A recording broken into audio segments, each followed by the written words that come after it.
दूसरे एपिसोड की शुरुआत होती है सिया से, जहाँ पे हमें दिखाया जाता है फ्लैशबैक। सिया के बचपन में ही उसके मम्मी पापा का डेथ हो गया था, इसलिए वो अपने आंटी के साथ रहती थी बचपन से ही। वहीं पे ही सिया को पहली बार गॉनवू मिला था। एक्चुअली में सिया न्यू स्कूल में शिफ्ट हुई थी और स्कूल के बच्चे उसके बारे में बातें कर रहे थे। इस रीजन से सिया बहुत ज्यादा दुखी हो जाती है। तभी उसे मिलती है नारी एंड योनवुक, जिन्होंने सिया की बहुत ज्यादा हेल्प की थी और उससे फ्रेंडशिप भी किया था। उसी टाइम स्कूल में हाजुन भी प्रेजेंट था, जिसने सिया को पहली बार देखा था और उसे देखते ही उसे प्यार हो गया था। तभी दिखाया जाता है कि सिया के पास योनवुक आता है, जो उसे एक कीचेन देता है। कीचेन पाके सिया बहुत ज्यादा खुश नजर आ रही थी और तभी वो पहली बार हंसी थी, क्योंकि उस स्कूल में पहली बार उसे कोई अच्छे से बात कर रहा था और बहुत अच्छे से ट्रीट कर रहा था। उस टाइम के बाद से पांचों जन बहुत अच्छे बेस्ट फ्रेंड्स बन गए थे और उन लोग का एक ग्रुप भी बन गया था। अब आता है प्रेजेंट सीन, जहाँ पे योनवुक का मौत हुआ था और हम देखते हैं पुलिस इन्वेस्टिगेट कर रही है। फिर हम प्रीवियस नाइट के एक फ्लैशबैक को देखते हैं, जहाँ पे सिया योनवुक से मिलने गई थी। इससे हमें ये पता चलता है कि योनवुक पूरी रात स्कूल में नहीं था, वो घर भी आया था। सिया उससे जाके माफी मांगती है कि वो उसके बर्थडे पार्टी में नहीं आ सकती। सिया योनवुक को उसका बर्थडे गिफ्ट देती है और बोलती है कि मैं कल नहीं आ पाऊंगी तुम्हारे बर्थडे पे, लेकिन बाकी फ्रेंड्स तुम्हारे बर्थडे पे जरूर आएंगे। बर्थडे गिफ्ट लेके योनवुक थोड़ा सा नॉर्मल हो जाता है। फिर सिया जाने लगती है तो योनवुक उसे बोलता है कि उसे कल रात किसी का कॉल आया था और वो साउंड कर रही थी पूरी सिया जैसी, लेकिन वो सिया को बोलता है ये मुझे पता है कि वो तुम नहीं थी। इसके बाद फिर सीन चेंज होता है और हम आ जाते हैं प्रेजेंट में, जहाँ पे सिया के पास उसकी कोच आई थी। कोच सिया को बोल रही थी कि घर जाकर रेस्ट करने के लिए, बिकॉज वो काफी दुखी थी। और इसकी हालत देख के कोच ये बोलती है कि 2 से 3 दिन की प्रैक्टिस कैंसिल हो चुकी है। ये बात सुन के ही सिया घबरा जाती है और उसे बहुत कुछ समझ आता है, क्योंकि हमने पहले एपिसोड में देखा था गॉनवू ने भी विश मांगा था कि सिया की कल वाली प्रैक्टिस मैच कैंसिल हो जाए। अगर गॉनवू की विश पूरी हो जाए तो वो भी मर जाएगा। सिया भागती है कोच को ये बताने के लिए कि वो बिल्कुल ठीक है और उसका प्रैक्टिस कैंसिल ना हो। अचानक से सीलिंग से एक पैनल गिरता है और सिया मरते मरती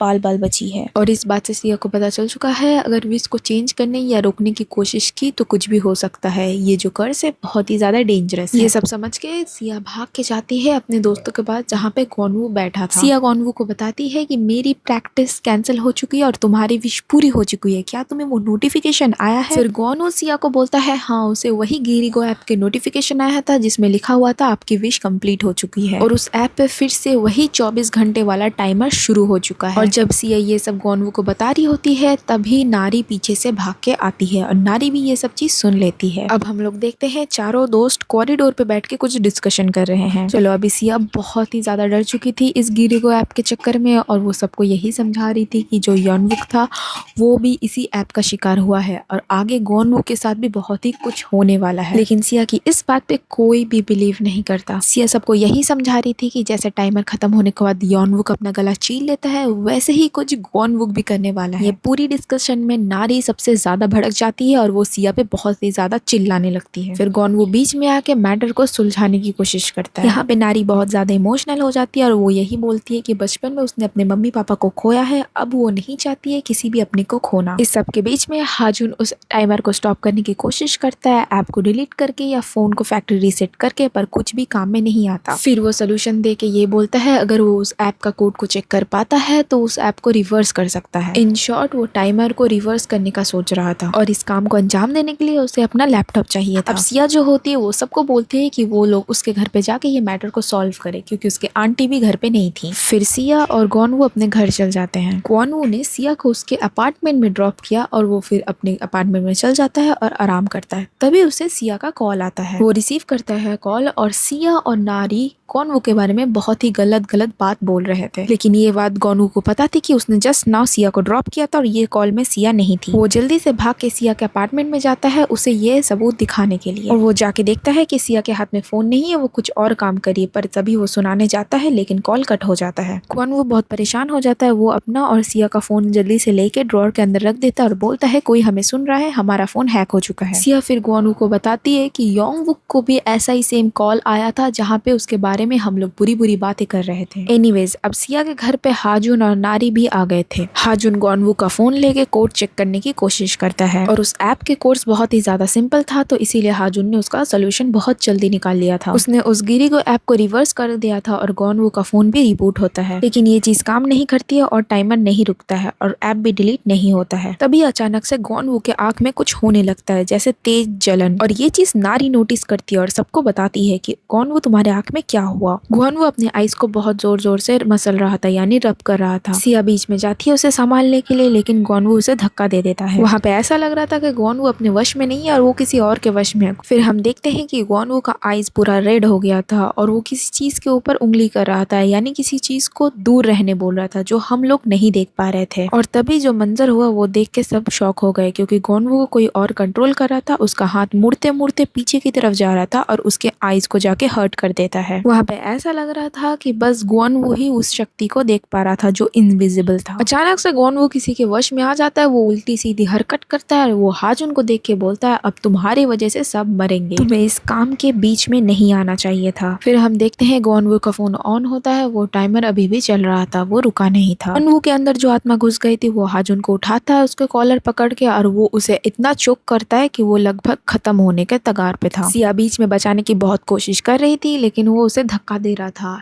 एट द एंड जब मैटर हाथ से फिसल रहा था तो सिया ने एक लैपटॉप लिया और गॉनवू के सिर पे मार दिया। तभी गॉनवू बेहोश हो गया और उसके सिर से खून निकलने लगा। इस पूरे मैटर से नारी बहुत ज्यादा घबरा चुकी थी और नारी इस पूरे मैटर को अपने फोन में रिकॉर्ड कर लेती है। सब कोई बहुत ज्यादा डर जाता है और सब कोई ले जाता है नारी को और गॉनवू को हॉस्पिटल, जहाँ दोनों एडमिट रहते हैं। अब नारी को पहले होश आ जाता है और नारी पूछती है गॉनवू के बारे में, तो डॉक्टर उसे बताते हैं कि गॉनवू की हालत अभी बहुत ही ज्यादा क्रिटिकल है। सिया अकेले बैठी रहती है, तभी नारी उसके पास आती है और नारी बोलती है कि गॉनवू के जो पेरेंट्स है उस सब मैटर का जिम्मेदार सिया को मानते हैं। फिर नारी सिया को बोलती है कि उसके घर पे उसका कुछ सामान छूट गया है। सिया नारी को बोलती है कि उसका घर का जो पासवर्ड है वो उसका डेट ऑफ बर्थ है, वो उसके घर पे जाके कभी भी उसका सामान ले सकती है। अब नारी वहाँ से चल जाती है। अब हमें दिखाया जाता है हाजुन जो अपने कंप्यूटर पे कुछ काम कर रहा होता है। तभी उसकी बड़ी बहन का उसे कॉल आता है। ये वही लेडी थी जो फर्स्ट एपिसोड में दिखाया गया था, जिसे खतरा का एहसास हो चुका था। बताती है कि सामने वाले लैपटॉप को हाथ मत देना, तुम्हारे सामने जो भी है उसे कुछ हाथ मत देना, तुम लोगों ने एक वेंजफुल स्पिरिट को उकसाया है, अब सब लोग बहुत ही ज्यादा खतरे में हो। पहले तो हाजुन इस बात पे बिलीव नहीं करता है, लेकिन उसकी बहन सब कुछ एक्सप्लेन करती है जो जो उसके दोस्तों के साथ हुआ है। तभी उसकी बहन सफेद सांप को देखने लगती है और बहुत ज्यादा परेशान नजर आती है। वो बोलती है हाजुन को सिया को चेक करने के लिए, तो हाजुन जल्दी से उठ के जाता है सिया को चेक करने के लिए हॉस्पिटल में। अब अचानक से देखते हैं कि गॉनवू को कार्डियक अरेस्ट आ जाता है हॉस्पिटल में, और इसी रीजन की वजह से उसकी पल्स भी बंद हो चुकी थी। ये मोमेंट देख के सिया को अपनी बचपन की फ्लैशबैक आती है, जब वो उसके माता पिता को देख रही थी ऐसे ही हॉस्पिटल में सफर करते हुए। सिया बोलती है अब वो किसी भी अपने को खो नहीं सकती, इसीलिए वो गिरिगो ऐप ओपन करती है और अपनी विश को रिकॉर्ड करने लगती है। सिया ने ये विश मांगा कि गॉनवू बिल्कुल पहले जैसे हो जाए। अब जो हायंग होती है वो अपने हस्बैंड को बोलती है ड्रैगन निकालने के लिए, वो पूरी प्रिपरेशन के साथ रेडी होना चाहती थी। विश मांगते ही गॉनवू की पल्सेस बिल्कुल नॉर्मल हो चुकी थी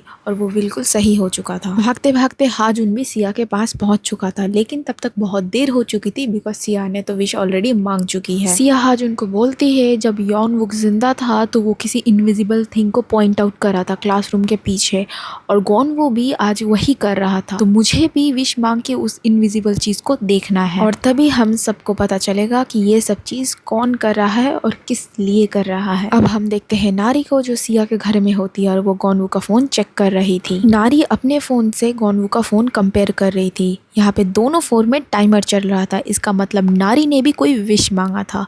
और तभी अचानक से देखती है नारी कि गॉनवू का जो फोन है उसका टाइमर स्टॉप हो चुका है और नारी के पास भी 22 घंटे बचे हुए थे, और यहीं पे हमारा सेकेंड एपिसोड खत्म होता है। हेलो आमी, थैंक यू सो मच इतने दिन तक सपोर्ट करने के लिए। मैं फिर से वापस आ चुकी हूँ और नेक्स्ट के ड्रामा आपको कौन सी देखना है कमेंट सेक्शन में जरूर बताएं, and please support me. Bye bye.